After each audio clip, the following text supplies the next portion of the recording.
Skeletons. Could we go ahead and introduce yourself to the camera, please? Michael Landers, thank you. Teresa Earles. Patty McEntee. Jim Stevens.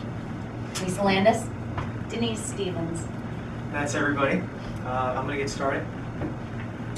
So with the emergence of social networking sites such as Facebook, businesses need to embrace them as a communications tool to harness their benefits as well as monitor their usage by the vast majority of their employees. Today we'll be talking specifically about Facebook. As you will see from the main points of the discussion, there are very easily replicated ways of looking at this. There are hundreds, if not thousands, of social networking websites. Facebook is clearly the one that stands out above the rest. What is social networking anyway?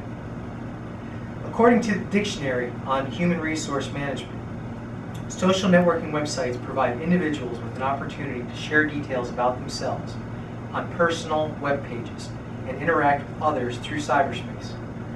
They also provide the opportunity for companies to check on candidates who apply for jobs or existing employees. Social networks have been around forever.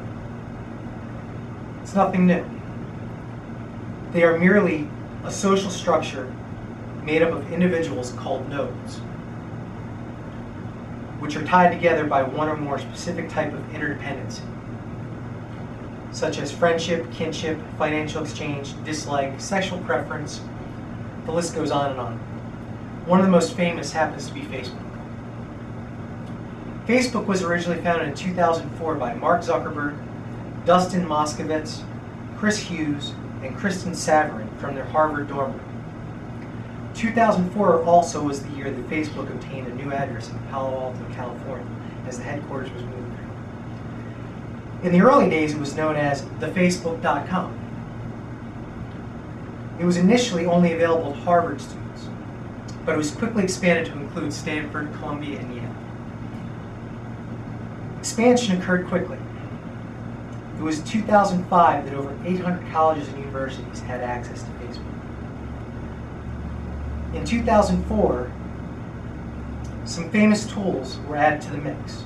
Groups and the wall feature with pictures added in 2005. By the year 2005, Facebook was already one of the most frequently visited websites on the web, garnering over 5.5 million active users. Active users is defined as anyone who returns to a website within 30 days. Presently, Facebook claims over 350 million unique and active users. If you aren't a member of Facebook, you must be living under a rock. There are many reasons to sum up why you should be using Facebook. First, you need to consider how easy it is to communicate with friends, family, and colleagues using Facebook. I will admit that simply using email can be considered much simpler to use. But it is that much simpler when it comes to how you will communicate with your friends. The wall feature within Facebook is a clearinghouse of sorts for you to add information about yourself and what you are doing. People can post messages to your wall. It is an evolution of email. Groups is a feature of Facebook that lets you get together with like-minded people to discuss your desired topic. Any and all topics qualify. Sometimes people can get quite carried away with the groups they create. But other times these groups can be quite compelling. In the workplace, Facebook can be a great tool for selecting potential candidates. First, we need to remember that everything we say, in one way or another, becomes permanent. Because of this, we can effectively monitor what a potential candidate thinks about virtually anything they wish to share with the world. It can be argued that a company that allows the use of Facebook in its office can see an increase in productivity. By simply letting people check out Facebook at predetermined times, they will be more productive. Facebook isn't all good, however.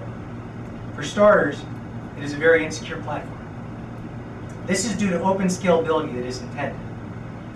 Building a platform in this way has its merits, as evidenced by the fame that Facebook has enjoyed for well over 5 years. Open scalability has more to do with that success than any other factor we can consider. At the end of the day, however, all this openness that makes Facebook so great can also make it very susceptible to viruses. One of the greatest fears in using Facebook is inappropriate postings, whether it be in the form of text or pictures. Despite all the talk about increased productivity, some will argue that this is in fact a drag on productivity.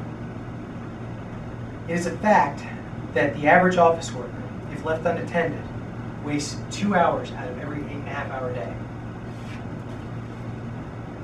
In your business, you can't utilize a social networking site like Facebook without worrying about how to implement it. There are several things that you can do to help alleviate tensions around an office relating to Facebook.